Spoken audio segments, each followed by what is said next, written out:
As investment banking recruiting season kicks off, how are you supposed to keep track of dozens, sometimes hundreds of firms? It can be a lot of information to handle. Thankfully, our sponsor, WSO Academy, just announced something big for the summer. If you apply to the program and submit a first round interview, you'll get free access for 1 year to their coveted high finance application tracker. You'll get this for free even if you don't join the program. Now, this is a limited time offer because it's usually only available to Academy students, but you can check it out now by joining the WSO Academy waitlist today with a link in the show notes or go to wallstreetoasis.com/academy.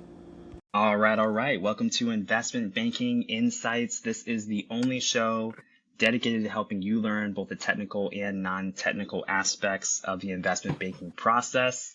My name is Alex Mason, and I'm so grateful you're here. And today I'm so grateful to have my guest, Jason Lum, on the show. Jason, thank you for joining. Hey everyone. Hey Alex, how are you doing? I'm doing awesome. Yeah, beautiful day here in Ithaca, and yeah, just getting going for the day. How's everything where you're at? You're in Canada, right? Yeah, I'm in Canada. It's getting colder. I think it was snowing a little bit this morning, but yeah, things are well up here. Nice. Trying to play as much tennis until the season lasts. Yeah, got to take advantage of that weather when you can. Exactly. But yeah, Jason, you and I got connected some time ago, so I wanted you to come on the show. You have a really interesting journey and story when it comes to finance careers, and particularly like investment banking as well as other careers in finance. So I would love to kind of learn, if you can share with the listeners, how did your story in finance begin? Yeah, great question. So, taking a step back, going back, I graduated about a year ago from a non-target university called the University of Ottawa. That's where I was from locally. And honestly, like if I'm taking a look back and I've been reflecting on this, like my career trajectory has really changed about 4 times at least.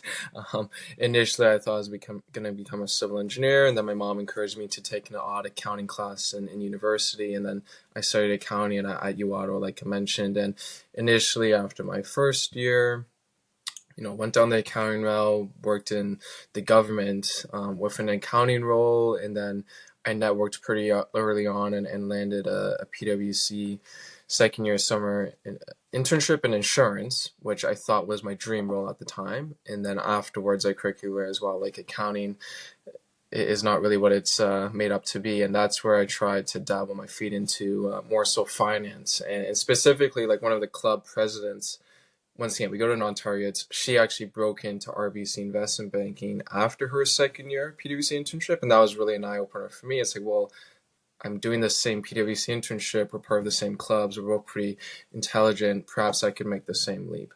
And then that's where I really started kickstarting my journey in terms of, I was like, okay, how do I break in? I started obsessing over it, really. I am an ambitious person, and this was really my next goal in terms of facilitating that process. But something we can dive into a bit further is, it wasn't just a clean transition necessarily from PwC to investment banking. I did quite a few different roles within finance. Some were bridge roles, some were roles that I was just also interested in that helped me get into investment banking eventually. So as an example, did Deloitte M&A advisory. That was quote unquote my bridge role. I then did a boutique private equity firm, a larger asset management company, and then I worked at investment banking at CIBC Capital Markets on their M&A team. So that's generally how I got more and more inclined and interested in it, and that's also how I started just stacking more and more experiences on my resume or CV, especially as a non-target. Yeah, that's great. So you really were able to kind of get a lot of different experience, it sounds like, over a relatively short period of time too. So I want to understand the story a little bit. When you were in accounting, and then you said, you went to a non-target, and you saw this person who broke into RBC, and that kind of inspired you, it sounds like. What is it about the world of finance and specifically investment banking that made you think, hey, like I want to do this as opposed to what I'm doing right now? Good question. I think my motivation sort of evolved as I went throughout the process, but in terms of my limited knowledge at the time when I thought of investment banking, I thought, okay, initially I'd say what drew me was, okay, you can nominally work, a few more hours than Big Four. Maybe, from like 60 to, 80, 100, whatever on a busier week, but for literally 2 to 4 times the pay, starting off pretty early on. So I was like, okay, A, that's interesting, that's intriguing. B, the nature of the work. I realized accounting is very repetitive. It just seemed very boring, whereas finance itself seems much more fast-paced, much more interesting, and you're working on larger deals, etc., as opposed to what I was doing. So that was the second reason. And I'd say the third reason is just more so the opportunities that it could open down the road. Obviously, exit opportunities, whatever. I didn't know what those were going to look like at that time. Now I have more clarity. But really, it just opens so many more doors, having that, stamp essentially on your resume, as opposed to just sticking in an accounting, very slow, steady path, which I felt wasn't necessarily was the best fit for me when I'm someone who's always looking for like that next venture or the next thing and trying to push the limit in terms of what I feel is attainable. Okay. So you saw obviously compensation, that's attractive, and you saw the nature of the work, fast It was more so, paced. initially Yeah. it was like the compensation to work hour ratio, or like the earnings potential to work ratio that I felt, which significantly out compared or uncompeted a Big Four career path, where if you become partner, 10, 15 years, that's only really where you're going to make some chunk change, whereas in that process it's pretty arduous and you're still working pretty long hours, obviously not IB, but it just didn't seem to make sense or didn't add up. Yeah. No, I hear you there. And I think that's definitely a common attractor for many people who are working in accounting roles like yourself, or even in other types of roles. And they kind of see that like, oh, this is something that could be really beneficial. But can you talk about once you made that decision, like, yes, I'm going to go for it. I'm going to go for this role. And let's talk specifically about the banking role. What are some things that you did? What are the steps that you took from your position? So how did I break into it? What were some of the paths? What are some of the things I did tactfully to break Yeah, like in? what was step one? Like, hey, Yeah. I'm gonna do this. What do I do? Did you have a mentor guiding you? It sounds like you were part of a club where you had at least some mentorship, but what were the things that you did? For sure. That's a sort of a loaded question. But just transparently speaking, I did not have much support at all going forward. Like, as I mentioned, there was the club president. She inspired me. I met with her once just to get a sense in terms of why she made the transition, if she feels like it's feasible, etc. But once again, taking a step back, we went to her non-target. This was about 3 years ago. So she was probably one of the first people who actually successfully broke in, even out of all the finance people, etc. Our school, career center was, very cookie cutter like most. And then even the clubs themselves, like they weren't really placing people in these roles. So frankly, I just sort of took it in my own hands and I was like, okay, well, this is my goal. This is my ambition. Like I did with most things when I was younger, I just started, creating a plan and really just started grinding it out. Like in terms of what it looked like, in terms of on a weekly basis, for instance, I had quite a few different things. So, I was strong academically, so I was spending a lot of time at school and projects. Secondly, extracurriculars. I was also working part-time. And then all my other spare time was really just devoted to trying to learn more about finance and investment banking and technicals and networking. So, unfortunately, I didn't have like someone who could have really provided me like a roadmap from A to B to C to Z. It was more so me just trying to get a better grasp of these things on my own and independently. And that is one of the regrets I had looking back. But in terms of how I broke in and really my competitive advantage, what I focused on, Alex, as I mentioned, was I felt I couldn't necessarily just go right away, or I didn't necessarily want to just go right away from PwC to IB. I wanted to try a few different things as well. Investment banking is just what I thought I wanted to do, but I was obviously interested in other finance career paths as well.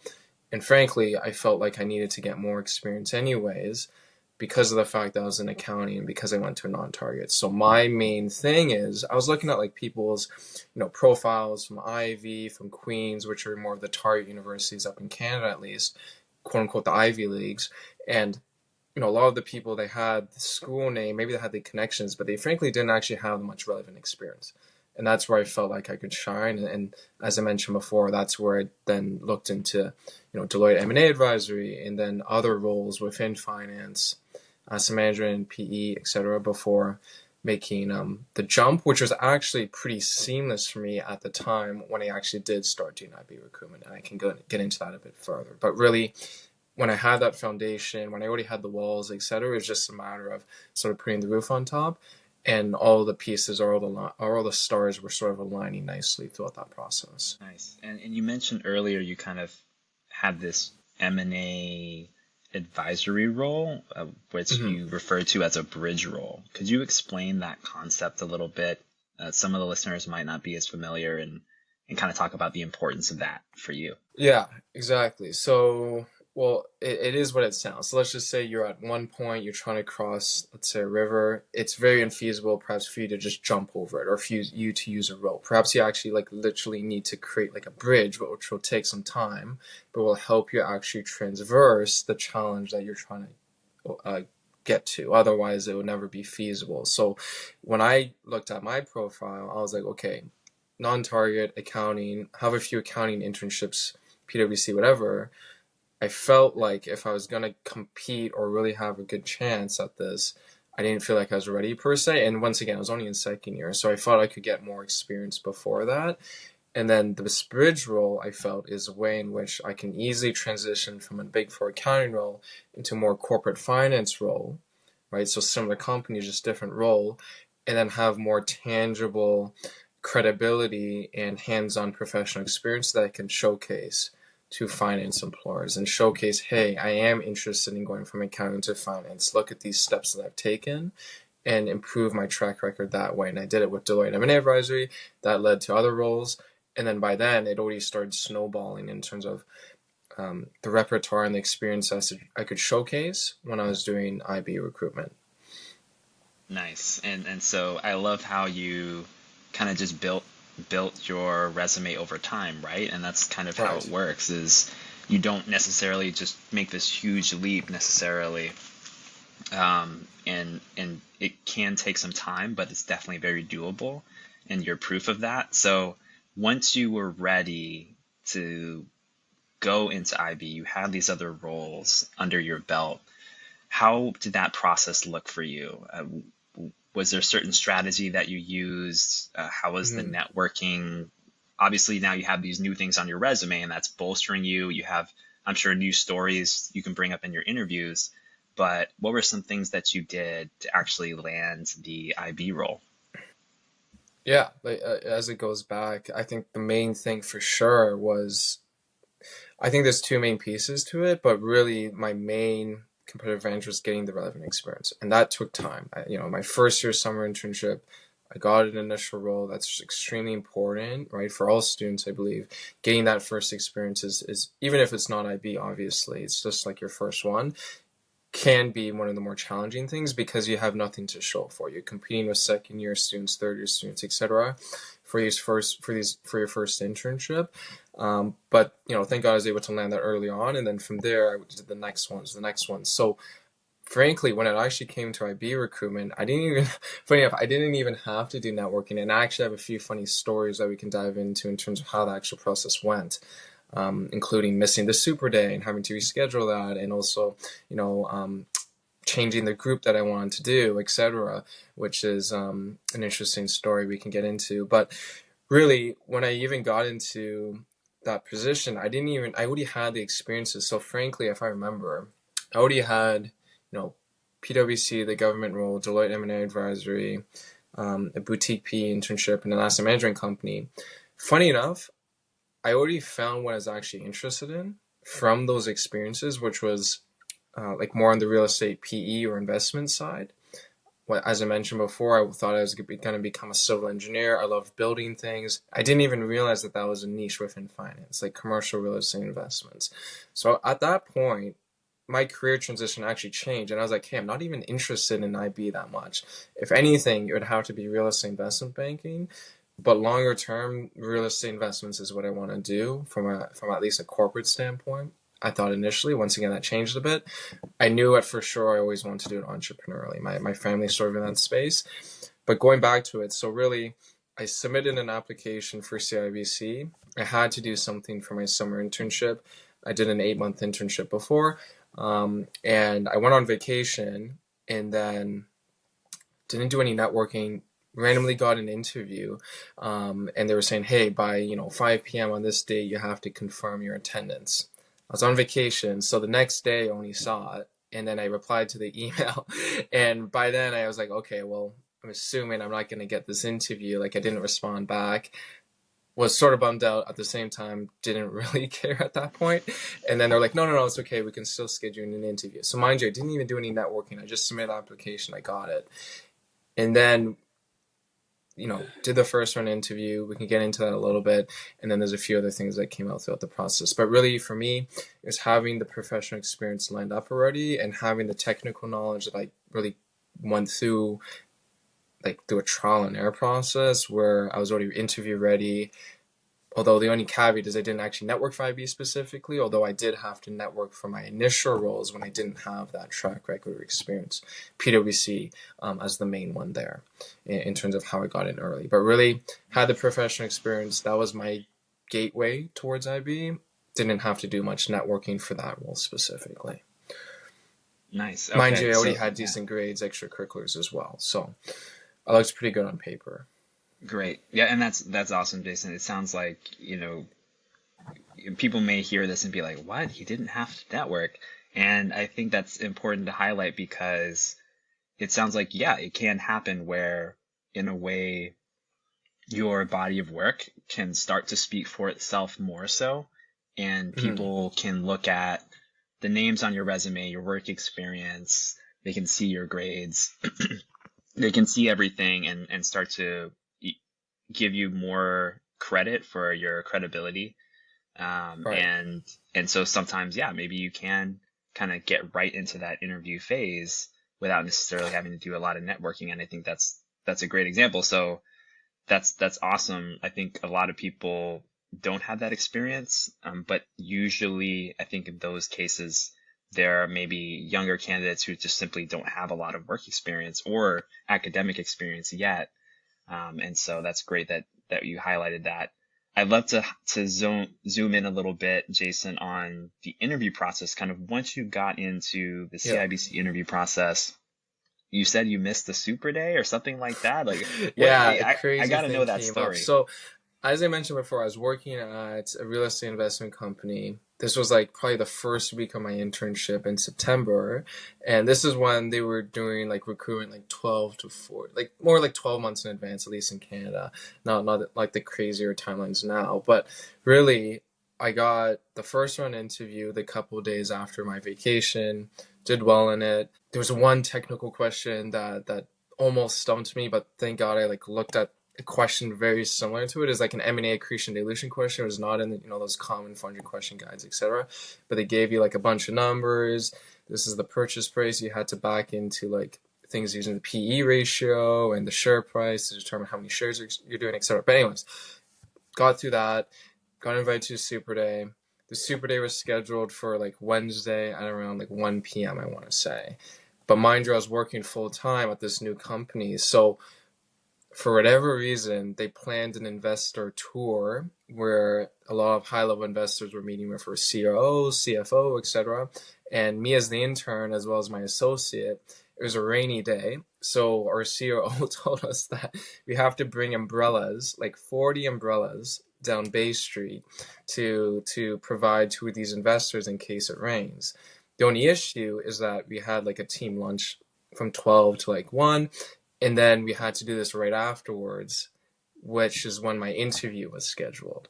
So I was like, shoot, I was completely debating. It wasn't actually raining. It was just cloudy. I was telling my associate, like, oh, like, I don't think we got to do it. Like, I sort of have something else. I have another meeting. Like, I couldn't disclose what it was. But I told him I had an important meeting. But he was like, no, like, we have to do this.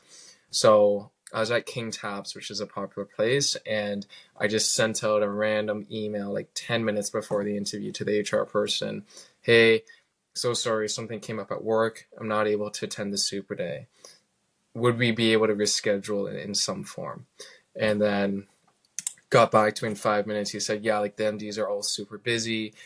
Go ahead with the second part of the super day, and then we can try and reschedule the first part. But I don't know if we can. And then once again, like, I was just like mixed emotions, was carrying the umbrellas down, knowing that I was missing the super day at that moment. And then regrouped, did the second part of the super day. It went well. And then I can get into that. And then they've somehow managed to schedule me in for the other one. But once again, like I thought for sure, like I've never heard of someone reschedule a super day a few minutes before and still get in. So I thought for sure, like, okay, I guess I blew the chance there, but it turned out in the end. So once again, that's an interesting story. In terms of the technical process itself, it's pretty standard. Common behavioral questions, technical, some were a bit more advanced, and then like a question about pitch me a stock and pitch me a deal that took place recently from the company. But yeah, that was definitely an interesting part of the process there. Yeah, I think that's cool that you had this situation at work. Obviously, you weren't expecting it. You were trying to figure something out, and amazingly, the bank was able to work around you. And I think that is a testament to just because you think something might not work out doesn't necessarily mean that it won't. The Right. thing is, Jason, you kept taking those steps to show that you were interested in completing the process. You wanted to do everything that you could to get the job, even Yeah. though your boss told you to take 40 umbrellas, down the street. You were able to like, hey, I'm gonna send this email. I don't know if it's gonna work, but I'm gonna Right. actually try I anyway. completely thought we blew it, but it got turned around in the end. So. Exactly. So And then that's funny enough, amazing. like I was at work, so I had to like reserve this private meeting room. I was doing it in there. I was like bringing my calculator, my pieces of paper, etc. So, and I think I did it on my work laptop itself as well. So, anyways, everything was super,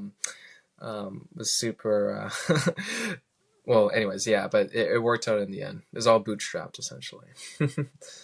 Yeah, and props to you for doing it. I think some candidates would have just kind of given up at that point and just said, you know what, I missed it.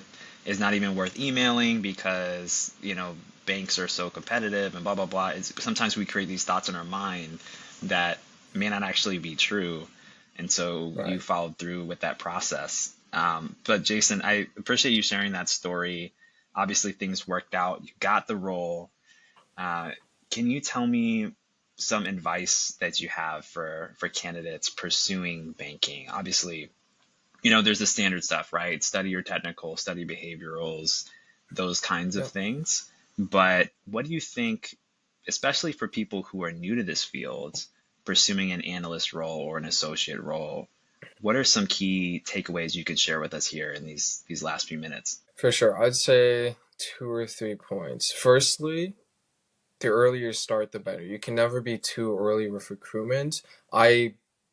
Going into university, during my first year, I only started getting interested in at the tail end of my first year, start of the second year, which I actually think is a bit late, especially if you're trying to be serious. Now that recruitment timelines are becoming more and more accelerated, like I think RBC, is already doing their 26 recruitment, starting now, which is sort of crazy. But really, once again, the earlier you plan, the earlier you can get the ducks in the row, the better. I started off actually sort of late, in my opinion. If I started off on an earlier footing or had a better vision in terms of what I was trying to do, it would have been a bit easier. Secondly, I would say, once again, because this is my personal experience, let's say you're a non-target student, maybe non-traditional background, etc. You could really pick it two different ways. You can try doing it the networking approach. You can try doing it the relevant experience approach. I did it more on the relevant experience approach. I think it should be a combination of the two, where you're getting relevant work experience, it's compounding, it's snowballing on top of each other. You're doing it like an initial role, a bridge role, maybe like an incoming, XYZ role, and then you're doing your summer recruitment. In that process, though, you're networking heavily for that first role, and then you're networking for that second role, etc. But once again, with the intentions of not just trying to network from nothing to IB, but networking for one role at a time that will then help you propel your career in a more linear and in a more consistent basis, as opposed to just trying to network your way from 0 to 100. So just going block by block and having roles that would make sense for each time you can do a summer internship is really pivotal.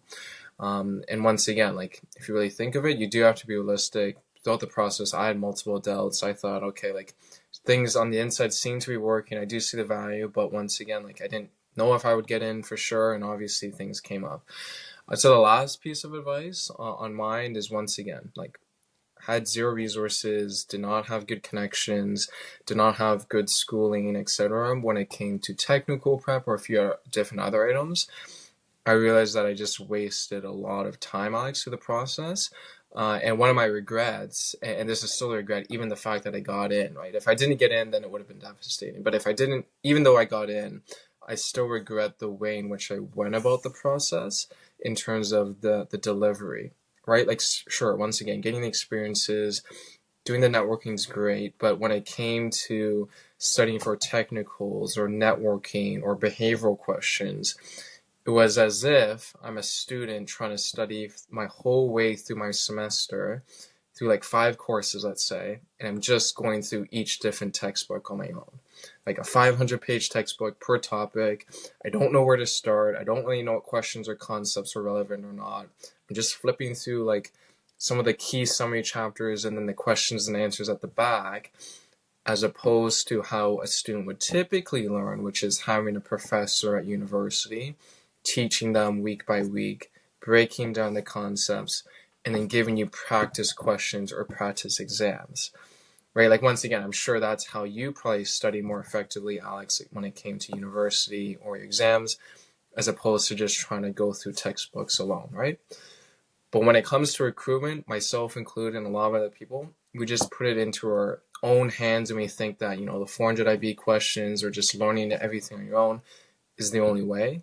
That is a way to do it. Like I mentioned, I did it, but I just regret the fact that I took too many, like I went through this whole try and error process. I went around the wrong turn multiple times and I just wasted a lot of time in the process. So my piece of advice really would be get experience, start early on, and then find someone who's been in your shoes and who can relate to your struggles and etc., but who's actually broken into the roles you're interested in, whether it's IB or PE, etc., and get access to them and learn from their mistakes and learn from their strategies and get advice that way to speed up your process, right? Like, you can try going fast alone or you can go further together, and that's really what I wish I had when I was in most students' shoes.